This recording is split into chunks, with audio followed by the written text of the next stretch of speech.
இன்னைக்கு நம்ம பார்க்க போகிற படம் என்னன்னு கேட்டுக்கிட்டிங்கன்னா 2024 ரிலீஸ் ஆன பனி படம் எப்போ இருக்குன்னா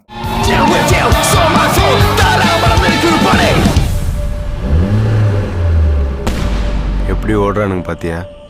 இன்னும் ஓட விடணும். இந்த படத்தை பற்றி பார்க்குறதுமே நம்ம வீடியோ பிடிச்சா லைக் பண்ணிட்டு மறக்காமல் நம்ம சேனலை சப்ஸ்கிரைப் பண்ணி வச்சுக்கோங்க. இந்த படத்தில் கதையை பார்த்தீங்கன்னா நம்ம ஹீரோட ஒய்ஃப் வந்து ஒரு டிபார்ட்மெண்ட் ஸ்டோர் போகிறாங்க. அங்கே 2 பசங்க அவங்கள மிஸ்பிஹேவ் பண்ணுறாங்க. அவங்கள பிடிச்சி ஒரு நல்லா விழுத்துட்டு போகிறாப்புல. இதுக்கப்புறம் யாருமே எதிர்பார்க்காத சம்பவம் அவங்க வாழ்க்கையில் நடக்குது. அதுதான் இந்த படத்தோட கதை. இந்த படத்தை எடுத்துக்கிட்டிங்கன்னா ரொம்பவே நீட்டாகவே எழுதி இயக்கியிருக்காரு நம்ம ஜோஷி சார்ஜ். அதனால் ரொம்ப அருமையாகவே இருந்துச்சு. படத்தில் எடுத்த விதமாக இருக்கட்டும், எடிட்டிங் பண்ண விதமாக இருக்கட்டும், எல்லாமே நல்லாவே இருந்துச்சு. படத்தில் பாடல்கள் ஓரளவு ஓகேவே இருந்துச்சு. 2 பாட்டு என்னமோ தான் வருது. படத்தில் ஸ்டன்ட் சீன்ஸ்லாம் ரொம்ப வேறு லெவல்லே பண்ணியிருந்தாங்க. அவர் அந்த டிபார்ட்மெண்ட் ஸ்டோரில் அந்த பசங்களை அடிக்கிற ஃபைட்டாக இருக்கட்டும், இன்ட்ரோலுக்கு அப்புறம் ஒரு ஃபைட் வரும். அவங்க ஃப்ரெண்டை ஒருத்தனை கொண்டோடனே ஒரு சேசிங் பண்ணிட்டு போய் அவங்கள விரட்டி போய் அடிக்கிற சீன், அந்த ஃபைட்டாக இருக்கட்டும், கிளைமேக்ஸ் ஃபைட் வந்து ரொம்ப அருமையாக பண்ணியிருந்தாங்க. அதுலேயும் கிளைமேக்ஸை முடித்த விதம் வந்து ரொம்ப டெரராகவே இருக்கும். ரொம்ப நல்லாவே இருந்துச்சு. படத்தில் ஒளிப்பதிவு ரொம்ப அருமையாகவே இருந்துச்சு.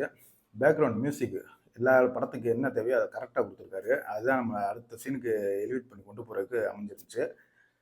ஓவரால் இந்த படம் எப்படின்னு கேட்டிங்கன்னா, இது ஒரு டீசென்ட் வாட்சான படம் தான். எங்கேயுமே உங்களோட நேரத்தை வீணடிக்காது. இந்த படம் இப்போ தமிழ் டப்பிங்லேயே அவைலபிள் இருக்குது.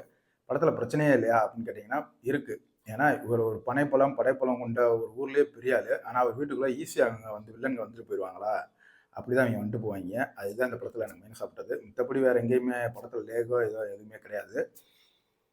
படத்தில் அடல்ட் கண்டென்ட் இருக்குது. அதனால் இந்த படத்தை ஃபேமிலியோட பார்க்க முடியாது.